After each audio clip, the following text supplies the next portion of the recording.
Good morning and welcome to Gamer Boulevard. My name is Francisco Veliz and I will keep you up to date with all the latest and greatest esport news. Our first story today is about the Call of Duty League. We are just a few days away from Major 2 and seeing how many teams are breaking down is very concerning. Because when it comes to Call of Duty, you need a team to back you up and provide good communication. This past weekend was very important for teams because it was the last time they would be able to try and get a high placement in the bracket. But when it came to some teams, they didn't have a chance to get any higher, so it's up to them to try to beat other teams so that they may have a chance to go up to the whole losers bracket. With the bracket released for Major 2, it sure does look concerning for some teams in losers bracket.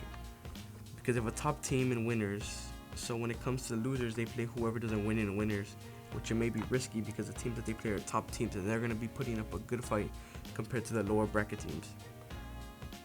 Personally, I am a Los Angeles Thieves fan and an Optic Texas fan, but knowing that the Thieves are in last seed of the bracket, they may have to play Atlanta FaZe or New York Subliners is very scary. Because the way NYSL has turned themselves around with the new roster changes and Atlanta FaZe has always been a good top tier team. Just recently they played Optic and lost 3-0. Was it because their leader Simp was out or maybe Optic was making them nervous the whole time, but who knows. Optic Texas is a crazy team while having Scump, Dashi, Illy, and Shotzi. With Optic holding the number 1 seed, shows our hard work they put in the game, one day and practice days. Currently they have a 12-0 streak which shows them they're becoming for COD champs. Hopefully Optic can pull through again and win Major 2. But seeing the bracket, they play Florida Mutineers, and if they win, they can either play Atlanta FaZe or New York Subliners. If they are to play FaZe, it's going to be a crazy matchup because FaZe is going to want the revenge and try to end their 12-0 streak. A team that has blown my mind is recently coming for that top spot is Boston Breach. They're slowly becoming an amazing team and they had just some things to work on, but other than that, they have a big chance to be up there with the big dogs. I think that after this major, most teams need to rest mentally, seeing how so many teams are crumbling under pressure and how Thieves and Ultra were top tier teams, and then when it came to qualifiers week, they started doing bad. It can also be their teammates not listening or not rested healthy mentally or emotionally. I feel like the Subliners, on the other hand, came swinging this last weekend. They won both of their matches with a 3-1 lead. Could it have been Glacier that was stopping the potential this team has? Maybe because it's too hard to play at the pro level when you're older. Some people like Scump and Crimsix, but others may crumble under the stress of not knowing to keep up with the new guys. A player that is amazing is Shotzi. The reason I say this is because how easily he flanks and how some pros can't kill him because of his movement and how he gained the love of Optic fans easily. But I can't forget about Dashi and Illy. They're amazing players by far. Dashi has gone through a lot and finally found a team that's going to back him up. And when it comes to Illy, him and Shotzi are on an awesome combination because of the chemistry they had on Dallas Empire. Now they're together on Optic paired with Scump and Dashi, which is going to be a nasty team this year. With the conclusion of Major 2, seeing how many upsets and surprises, I'm starting to wonder if Atlanta FaZe is going to win a major this COD season. Day 1 of the major, straight out the gate, Seattle Surge, Atlanta FaZe, the Florida Mutineers, and Boston Breach came out as headhunters because they were trying to win the major. At the start, many upsets happened, such as Optic losing 3-0 and getting dropped to eliminations bracket to play Minnesota Rocker. The matchup between FaZe and the New York Subliners was kinda chalked because they put each other together when NYSL just got a team ready before Major 2, and Atlanta FaZe had been ready since the last majors, tweaking anything that was messed up in their communications or their map pool. I was surprised to see the Londonborough Ravens losing the major in round 1 as well because they are a top tier team from last major, and they made it to like round 3 in the winners bracket. But just pretty sad to see them get 3-0'd to the Mutineers. Pretty crazy. Everyone is expecting the Boston Breach to beat Los Angeles Guerrillas with a 3-0. It was very unexpected to see how Breach was working so well together, but we have to give them some slack because they have a substitute player in, which is Spartan. He surprised me major, but we still get to that soon. It's pretty sad to see what's going on with Gunless. Maybe he'll make a return, maybe he won't. We don't know yet, but as for right now, we have Spartans in the game. He's mixing it up. He's going crazy in these majors, especially when it comes to the Volk. He's the one that brought it to meta in these majors and these qualifiers, and we're glad to see what else he can bring to the table. No, and first off, he's becoming such a crazy player, loved by the whole community. It's crazy. And then day 2 rolled around, and it was elimination day. Optic played Rocker, Subliners played the Thieves, Ravens played Legion, and Gorillas played Ultra. The first match was around, and Optic proceeded to embarrass Rocker in their own major with 3-1, which sent Rocker back to their compound and work on anything they had. Um, at the start, Rocker was doing amazing, but leading up to towards the last couple maps when it really mattered, they couldn't pull through, especially in their own at their own major with their own crowd. It's crazy to see how some teams, even with their own crowd, are not really able to succeed with that high expectation. Especially like Optic with their own major one with the win. They had the crowd behind them, like everybody was cheering for them, and see how they came out swinging out that major win. The Thieves and Subliners started early out the gate. Subliners took the first round, the first map, and the second map, which had everyone thinking that they were gonna get 3-0'd. They're gonna 3-0 Los Angeles Thieves. But I always believe in the Thieves. At the start, when I started seeing them losing, I was ready to turn off the broadcast. But I was like, nah, we're gonna win this. And third map rolled around, boom. So we take that one map off the gate. That control, we take that control. We've been decent at control, but we still have a lot of stuff to work on. And then we also take map 4, which came down to map 5, 2-2 scoring in the series. Everybody thought the Subliners were gonna take it. That we just had Thieves had just a piece of luck, but match 5 starts. Subliners play their heart off at the spot of the Optic. Map 5 starts as they are playing the heart out of coming for Thieves fan. But then a miracle happens. Draza's an amazing player. He does some crazy play, which helps and gives the Thieves a momentum leading to 3-2, and the Thieves taking map 5 to play against Optic in the next couple hours. There isn't much to say about the Ravens Legion match because the Ravens came out swinging, took the series 3-1. With 2 matches left in day 2, the Guerrillas played the Ravens and had everyone on their feet because some thought the Raw Ravens were going to put up a big fight, but then they ended up getting 3-0'd by the Guerrillas. But the Guerrillas had everybody thinking like, oh my god, what is going on with this team? They became nobody. They pushed through and won series 3-0, which took them to day 3. Heading into day 3, I know that my 2 teams are going to have to play against each other in elimination, so I was ready to prepare for any team to go home and start preparing for the next major. They carried out the day with an Optic versus Thieves matchup, which I didn't know what team to cheer for at the start. I was still hesitating because I like both teams and I couldn't pick one, so I was happy whenever someone did a crazy play going into map 1. Optic came on swinging, and as soon as I saw them go crazy, I knew they were ready to come back into winners. But as soon as a lot of upsets, these had picked up some momentum and were coming back. They ended up taking map 1, and then we were on to map 2, search and destroy. Thieves started good, but on the other hand, Optic started a little shaky because both teams aren't really good at search and destroy. So they had to try hard and take advantage of each other's badness. Thieves ended up taking map 2 as well, now onto map 3, which had a lot of people thinking that the Thieves were going to take the series 3-0, but Optic was saying something else and wasn't going to let that happen. Take the series. They got to work. Control was good for the Thieves until they lost their 12 streak and put them down. Had confidence, were ready for map 3. Optic was ready, took the next round 1, 2, and 3, which gave them momentum. Map 3 and put onto the reverse sweep. The score was now 2-2. Search and destroy was next. Remember that teams aren't good, so everyone was waiting to see who would take advantage of the next round. The first couple rounds went back and forth between winner matters. The whole Optic team just went immortal and were going down, so they ended up taking the search also and gave them a 3-2 lead, 3-2 to reverse sweep them, and they are moving to the next round to play against the losers of Breach or Mutineers. The Royal Ravens and the Los Angeles Guerrillas played against each other, and there wasn't much to say about this series because the Guerrillas have taken it 3-0, and no one's going to be stopping them right now. Seattle Surge played against Atlanta FaZe, and everyone thought FaZe was going to win super easy, but the Surge put up a good fight, but eventually lost the series 3-2 to FaZe. The Florida Mutineers played against Boston Breach, and it was a crazy series to see to begin with because both teams were matching up each other's energy at the start, which team wanted it more, but at the end, Boston took the series 3-2, which they would later play against FaZe to see who would have a spot finals. The Mutineers were now given one last chance to make it to finals, but first they would have to play against Optic Texas. The match started, but it went the way everybody was not expecting, and Mutineers took most of the maps and resulted in a 3-1 score for Mutineers to play. Against the winner of Guerrillas or Surge. I felt like that matchup it's a good matchup, but I felt like, especially when Optic started doing bad at the start when they played against Surge, they just lost a lot of momentum coming into it, which like probably messed up like their scheme, their plan, their map pool. So they weren't really able to expand on a lot of things to see how they were gonna be expanding and reverse like switching up with map pool, especially in the major when they switched up the maps. Everybody was confused, like why? Like we've been practicing these certain maps, and then for us just to come out of here switch these maps, like it's not a good thing for us because we don't have a lot of practice on these maps. Especially how Shotzi was saying, he's like, I don't know why we switched the map pool.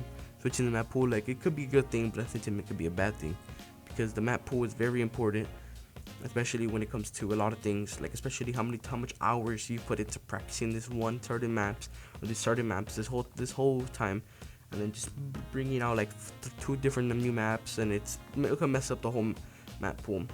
Especially now that the Call of Duty League added Berlin Control, which is it's gonna be interesting to see, especially when like who's gonna be taking over that control in Berlin. I feel like a lot of teams are gonna play it, but I feel like a lot of teams like the Los Angeles Thieves are gonna take advantage of that because like their Berlin S&D is not that good, but now since it's a control, I feel like they're gonna be taking advantage of that like any chance they get. Maybe even also some other teams. Like I'm gonna be surprised seeing like FaZe take advantage, Surge, LAG, NYSL, a lot of these Boston Breach, like a lot of these teams are going to try to take that so that they have that advantage, that upper hand. But also having that upper hand can also mean a lot worse things because when you have that upper hand, looking into it, a lot of teams are going to be like rewatching your VODs, and they're just going to be seeing how, okay, like they're going to be holding these angles, like let's flank around, let's do all these different type of pushes.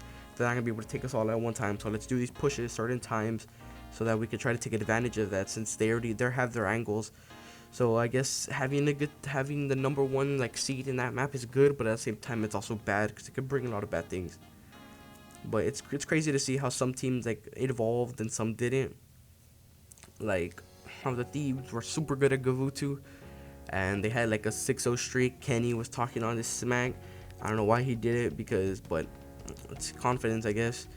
And then they lost. They went like 0-4 and now on Gavutu, which is pretty sad to see because they were a top tier team on Gavutu Hardpoint, Gavutu Control. But hey, who knows? You can't really do anything about it. Optic honestly surprised me this weekend. Like this last major, I thought that they were actually gonna win. Like the next major, I was like, okay, maybe a back to back 2-1 major, but turns out they didn't have it in them. A lot of stuff happened, but yeah. A lot of teams surprised me this weekend though, especially like Boston Breach. I know Boston Breach is gonna make it up high, but them to make it that high so far, that's pretty crazy to see in this bracket. FaZe from the start, I knew FaZe was gonna make it to the top tier, like top bracket.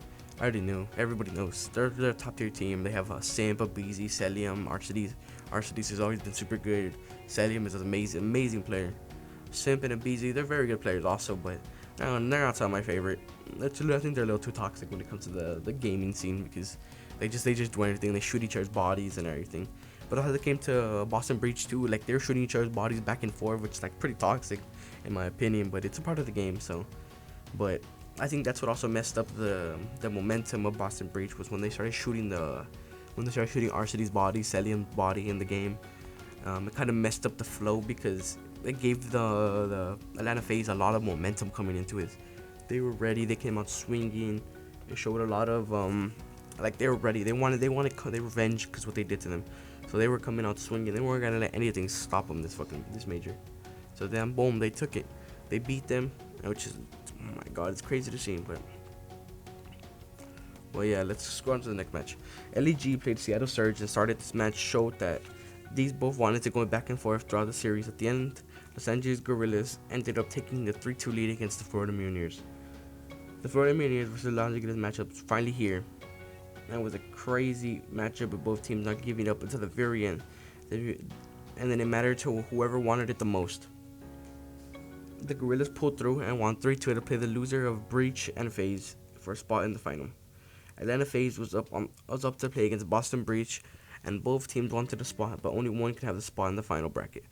And it looked like FaZe was trying harder because they came on swinging and took the series 3-0, which guaranteed them a spot in the final to play the winner of Boston Breach or the Guerrillas. That had me very actually confused because I thought like from the start, Breach came swinging in for a little bit, first couple rounds. Like first time in that hard point, they came swinging, boom. Like they had a big point lead, but then they lost it when they started messing up with all these type of plays, especially then when it came to the search and destroy. I thought, okay, maybe Breach is probably gonna take this. Like they came out swinging, had like a 4-0 lead, but then FaZe came back on them, took that one also. Came to control, they lost to control also. They had like a 2-1, they had a 2-1 lead, but then FaZe, like, damn, these guys do never give up. They're not giving up. They're coming for that number 1 seed, which is super important to see, because especially when it comes to this type of stuff, you need to have like that team to back you up. You need to actually be pushing forward this whole time. You cannot stop. You gotta help out. So like, especially to see when all these they're getting backed up this whole time, like it's crazy to see. But a lot of the time was pretty crazy. Especially how some teams, like, say have communication, but then they lose that communication. It's just scary to see how some teams can fold that fast. When it came to the London Royal Ravens, I was talking to about was that how easily they crumbled, because they against Major 1 against Optic, when they first played for a spot in, like, one of the finals. They were super good. Like they were good. Like they didn't win, but they put up a good fight against Optic, and then they put up a good fight in the losers too. But FaZe just took advantage of that losers bracket in Major 1, and just came through with winning like 4 in a row just to get them the spot and to play against Optic. But everybody knows how that turned out. They didn't win that. They lost like was it like 5-2 or something like that. That was also pretty crazy, that major. But yeah.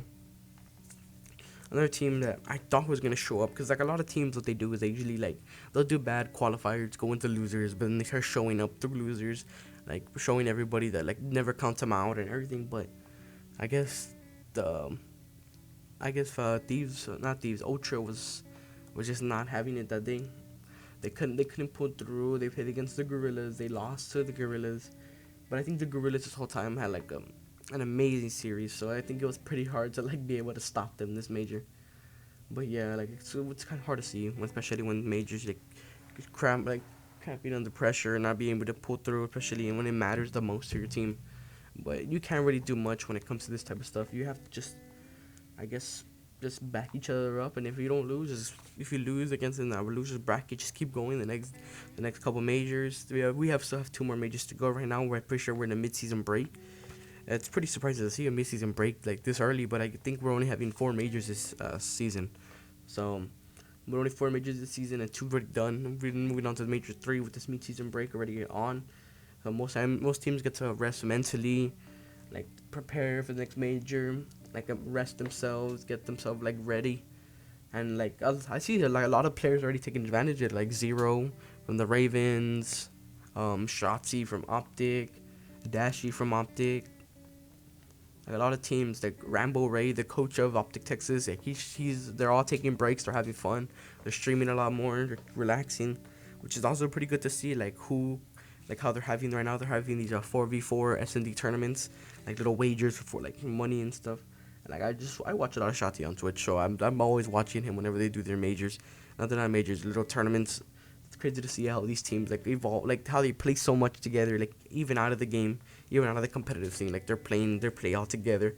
Because I don't think there's no beef between them. Like maybe some players, but there's not really beef. Like they're friends throughout the whole thing. Like Draza playing with Shotzi, Havoc playing like all of them. Neptune, there's Hook, R City sometimes he jumps in there. Haven't really seen a lot of BZ, Celium, and Sim play it, but who knows? Maybe they'll jump into one soon. Okay, let's go back into the match. The Breach versus Gorilla started. Everyone thought the Breach was going to take the series 3-0, but LEG was coming for that final spot, and they went at it for the most. Both teams were matching each other's energy, and then when it mattered the most, Spark pulled through and won them the series 3-2 for the spot in the finals. Atlanta FaZe was in the finals again, playing against the Gorillas. Was the best out of 9. The match was the best out of 9 to see who's going to take that spot in the major, to take the number 1 seed in the major. That's pretty crazy to see how Spark, like that guy is so good. He came out. He was a substitute player. He was out of challengers. Became a substitute player, and then now he's one of the best. He won like a good amount already. Like he's proving to himself, and it's like proving to the Call of Duty community that like he's doing good. Like he's gonna do big things, especially like even after this Call of Duty season. If he's still not with like some the LAG, and if he doesn't get out, he gets out of LAG. Like I know a lot of teams are gonna want him either as a substitute player or pro player. Like I wouldn't be surprised if LA Thieves picked him up as a pro player like before the major or something, especially if Gunnis comes back. Like that'd be amazing because it just shows what he has to bring to the table. But like who knows? A lot of people are always saying like someone could be so good this one time, and then when it comes to other times, like they could just if they just have their moments, their shine, and like maybe he may not be as good and that good in Major 3, but who knows? Like a lot of people take time to adjust to these type of like situations, especially playing against these top tier pros like Scump and Dashy, like a bunch of all these like good pros. Like it's crazy to see. Like you can't really like hook and like especially with hook on your team, a seam, like who can see. Oh, also for we like move on to the next one, like real quick, a seam. Oh my god, he changed my mind. He blew my mind this major, especially to see him when he did that 1v4. And 1v4, I'm pretty sure it was on control it was hard point. Crazy to see that because he was just turning, flicking, taking everybody's head off with that MP40.